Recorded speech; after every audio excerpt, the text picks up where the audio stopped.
ဒီတစ်ခါမှာတော့တကြံပိတ်ရဲ့ဒူဘိုင်းအဘူဒါဘီခီးစဉ်နေနဲ့မိတ်ဆက်ပေးချင်ပါတယ်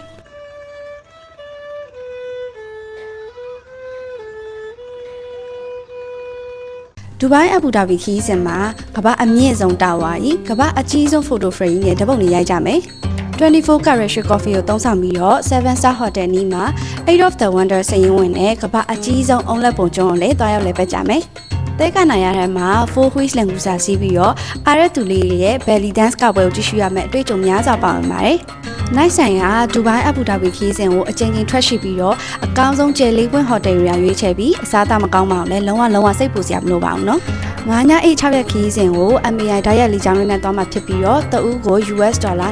2450သာကျသတ်မှာဖြစ်ပါတယ်။ခီးစဉ်ရဲ့အရေးအသွေးကိုထိန်းသိမ်းတဲ့အနေနဲ့လူရည်လေးကန့်နှတ်ထားတဲ့အတွက်ကြောင့်အမြင့်ဆုံးစေးပင်သွင်းမှုတော့လိုအပ်ပါတယ်နော်။နိုင်ဆိုင်မှာထွက်ခွာတဲ့ခီးစင်တိုင်းကဈေးမှန်ကျွမ်းကျင်ဝန်ဆောင်မှုကောင်းပြီးတော့ခီးစင်တိုင်းရဲ့အရေးအသွေးကိုတေချာလေးဂရုစိုက်ပြီးတော့စစ်စင်ပေးထားတာဖြစ်တဲ့အတွက်ကြောင့် Premium Service Quality ကိုနှစ်သက်သဘောကျတဲ့ဧည့်သည်တော်တွေအတွက်ရွေးချယ်တဲ့ခီးသောကုမ္ပဏီတစ်ခုဖြစ်ပါတယ်။ခရီးစဉ်များအပြင်ပြည်တွင်းပြည်ပလေလက်မှတ် Visa, Hotel နဲ့ Travel Insurance တွေကိုတနေရာထဲမှာ One Stop Travel Service ကိုအကောင်းဆုံးဝန်ဆောင်မှုပေးနေတဲ့ Nice Time Travel အခုပဲဆက်သွယ်ပြီးတော့သင်ရဲ့ခရီးစဉ်တွေကိုအလွယ်ကူဆုံးစတင်လိုက်ပါ